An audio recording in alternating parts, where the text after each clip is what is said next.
Welcome back, Vinyl Community.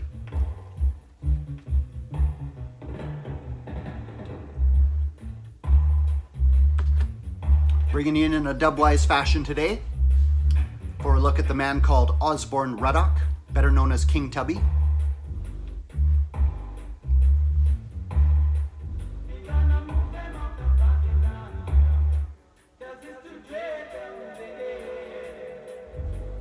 It's dread down there. Echo and reverb on the mix, hallmark of dub reggae. This is the second video in a series I'm doing on the history of dub within the context of reggae music, Jamaican music as a whole. And dub would have an enormous effect worldwide on various international forms of music like hip hop, like techno, all kinds of electronic dance music, all largely because of the innovations of one man, Osbourne Ruddock, better known as King Tubby. It's impossible for me to go forward with my look at dub without a more in-depth look at him. He was born in 1941 in Kingston, Jamaica. As a child, moved to a house with his mother at 18 Dramilly Avenue in the Waterhouse neighborhood of Kingston, not yet a hotbed of politically motivated violence it would later become. He was interested in electronics from a young age, studied it at school, furthered his education with correspondence courses from the US, and progressed to starting up a electronics repair business out of the family home. He began by building radios, repairing all kinds of electronics. As his skills progressed, he moved into building and repairing amplifiers and other sound equipment for the local sound systems, the burgeoning sound system scene around Jamaica. And these was his first forays into the greater world of music, what was going on in Jamaican music at the time. At one point, he also reportedly had a pirate radio station he set up called TRS, for Tubby's Radio Station. His nickname, by the way, King Tubby, came from his mother's surname of Tubman. No reflection on his waistline. He's quite slim in all photos I've seen, but King Tubby he would be known as. One of his neighbors in the Waterhouse area was Lloyd James, a youth named Lloyd James, later would be known as Prince Jammy, would have a huge impact on reggae music in his own right, but he became something of a protege to the young King Tubby. So he progressed to building sound equipment. Apparently he was working around the Treasure Isle studio where the very first versions were mixed. As I explained in the previous video, first versions where they wiped the vocals off the track, basically straight instrumentals, led to instrumentals becoming kind of the choice to fill out the B-side of a 45. It was a space saver. You can maximize your return on investment by spinning more than one song off of one track that had to be recorded by a band. More versatility, more freedom to create, to innovate. King Tubby was taking note of all these developments, was moving in some of the same circles as these sound guys. He had established his own sound, which was called Hometown Hi-Fi, and gradually as his electronics skills developed, he would keep improving his own sound, adding tweeter boxes, adding touches of echo and reverb as equipment became available. He was always modifying his equipment. He was very technically gifted. One of his skills, maybe one of the most gifted electronics-oriented artists of his generation, and I would certainly call him an artist of sound. So his sound sounded better than many of the other sound systems that were around town. It started out small, grew. By the late 60s, apparently the pioneering DJ U-Roy was his main man on the microphone, and the sound started to make a bigger splash on the Jamaican sound system scene. As I said, he was taking note of these rudimentary versions. He was moving around Bunny Striker Lee, who was poised to become one of the most prolific and top-ranking producers at the dawn of the 1970s. Bunny Lee actually helped broker a deal where Tubby could buy a mixing desk from Byron Lee's Dynamic Studios.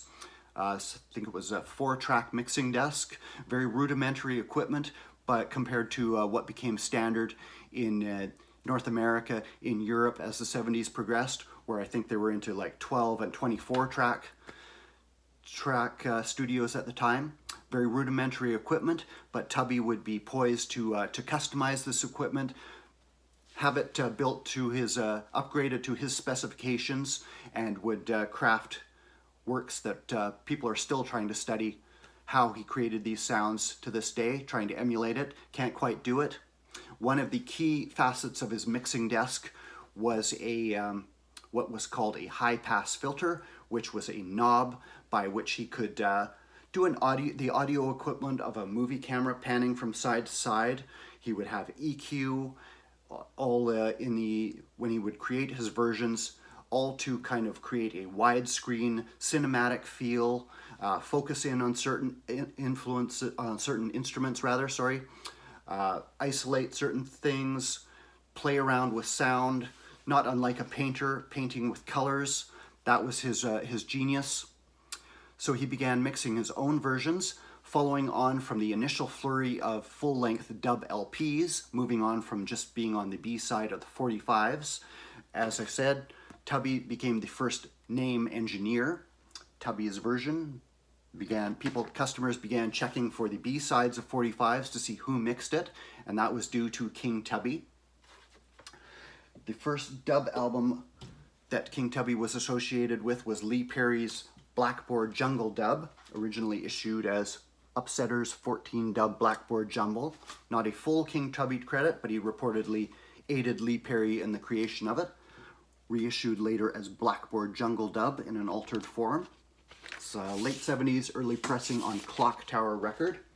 From here on, it was the era of the full-length dub LP as the 1970s progressed, but it would be his friend, his associate Bunny Striker Lee, who would receive the most benefit from King Tubby's mixes, as his remixing studio that he'd established in the house at 18 Dramilly Avenue, alongside the repair business. Music was really only King Tubby's sideline, which he experimented with. As the 1970s progressed, Bunny Lee's Flying Cymbal sound, it was called, was poised to make a huge splash in reggae. The flying cymbal style of reggae was reportedly based off the Philly soul sound, kind of a similar rhythm. And with that sound, Bunny Lee took a lot of his artists to the top of the charts. Artists like Johnny Clark, Cornell Campbell, and others all had a string of hits produced by Bunny Lee, and many of these sides would be versioned by King Tubby at his studio. And it's important to note here, it was not just King Tubby working on these mixes. He always had understudies, had proteges working for him, like Lloyd James, aka Prince Jammy, but also the singer Pat Kelly, who I've spotlighted in a previous Spotlight video. Also Philip Smart, who would immigrate to the US, where he got involved in reggae production there, and others like that. So not strictly King Tubby, but I like to think when you hear a true Tubby's mix, he has an ear for the music, for bringing certain elements to the fore that reinterpret things in a way maybe you wouldn't have thought of initially, and he has a genius for never losing sight of the musicality of a certain track. As I said, Bunny Lee would receive the most benefit from his association with King Tubby.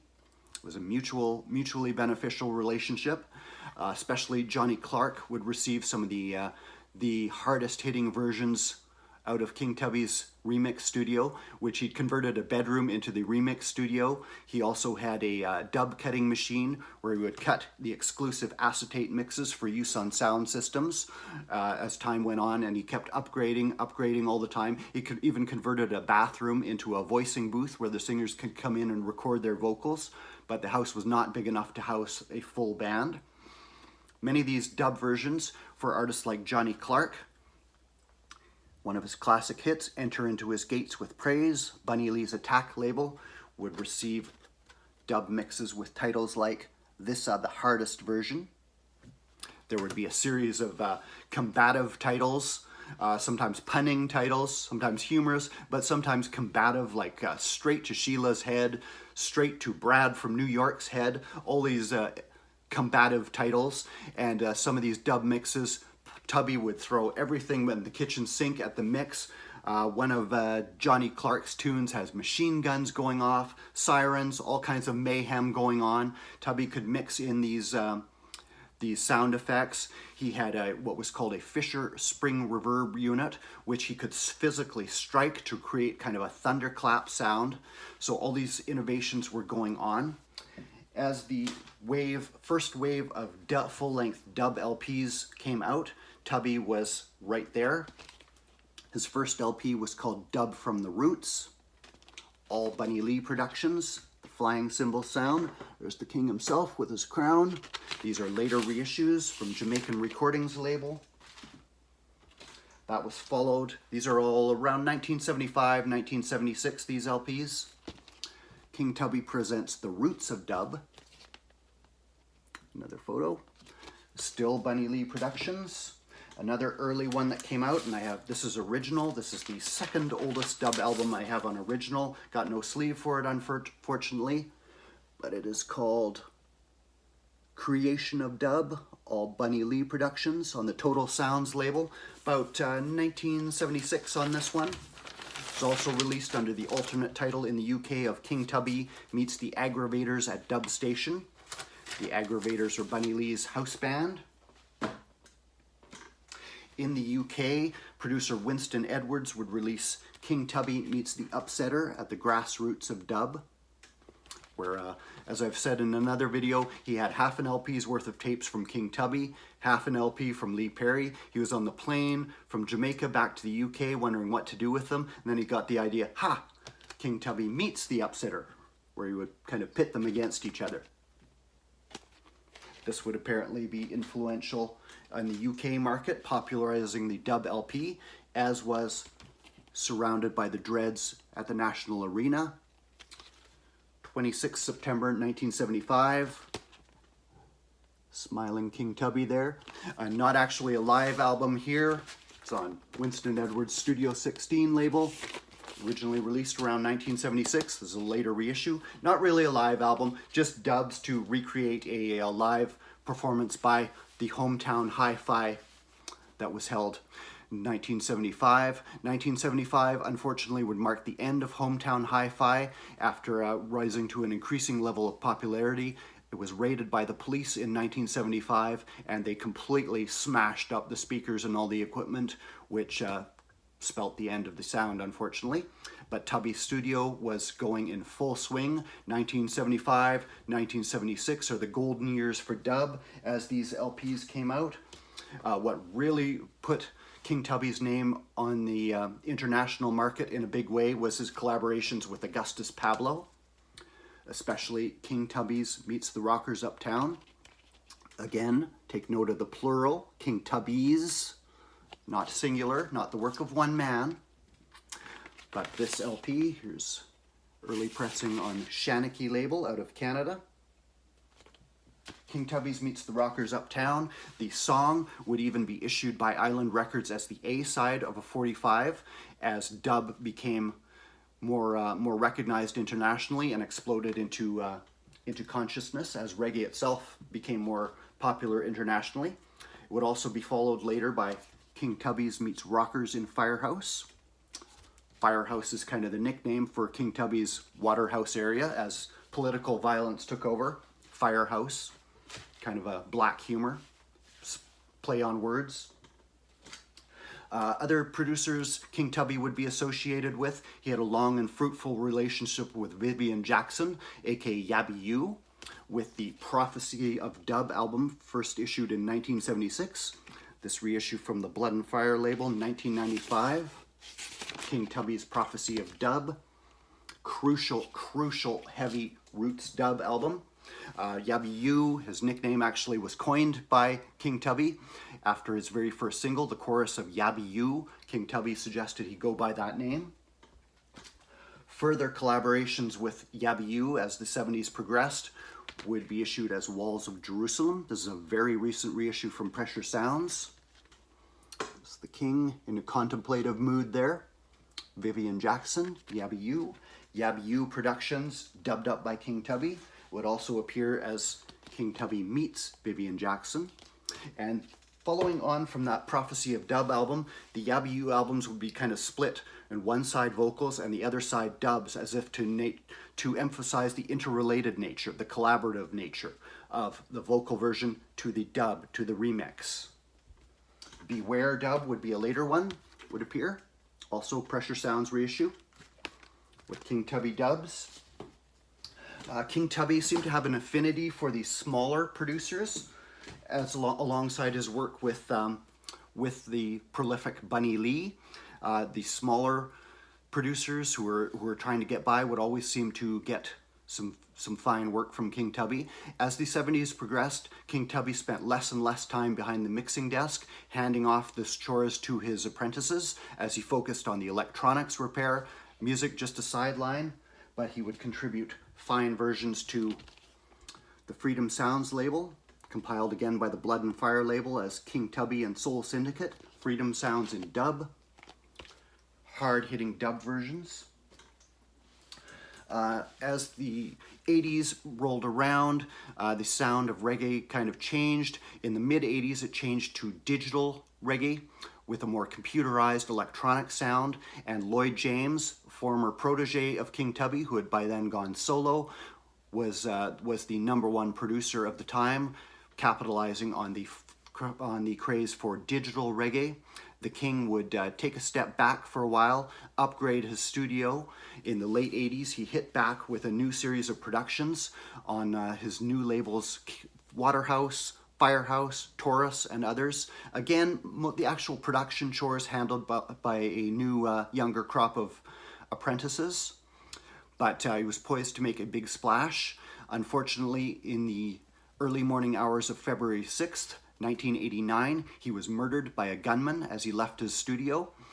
The only motive is robbery. He was robbed of some cash, some jewelry, and a licensed handgun he carried. And Jamaican music was robbed of one of its most crucial innovators. So that was my look at King Tubby. His work was compiled that year in a commemorative edition from Trojan Records called King Tubby's Special on the Trojan Records, 1989. Compiled by Steve Barrow shortly before he founded Blood and Fire Records. Smiling King Tubby there. Commemorative edition includes an LP he did for 90 The Observer called Dubbing with the Observer, which is also included on this CD. 90 The Observer presents King Tubby the Dub Master. On the Heartbeat label, that appeared in 2003. King Tubby also did a nice series of dub albums for Harry Moody, producer Harry Moody, in Dub Conference. This is just a CDR. As the Blood and Fire label kicked off, King Tubby's place in the pantheon of reggae music, he began to be known more internationally. His legacy was assured. The Blood and Fire label made sure of that by putting Dub Gone Crazy, The Evolution of Dub at King Tubby's, 1975 to 1979. All these compilations of his work started coming out, rescued from dusty LPs and 45s. Dub Like Dirt, King Tubby there, Bunny Lee. They would compile his sides for producer Glenn Brown as Termination Dub, hard-hitting dub mixes.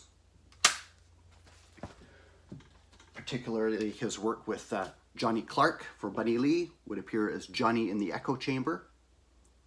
Early intro art design there. Hard-hitting Johnny Clark version sides. Another Blood and Fire, Dub Gone Too Crazy. And a few years ago, Bunny Lee and the Aggravators, Dub Will Change Your Mind. More Bunny Lee dubs, seemingly inexhaustible, I should say. That is my look at King Tubby, one of the greatest innovators Jamaican music has ever known. Huge influence internationally, may not be known that well to most, but will never be replaced. The King at the controls. Hope you enjoyed, guys. There will be more chapters of my look at the evolution of dub. Thanks for tuning in. Cheers.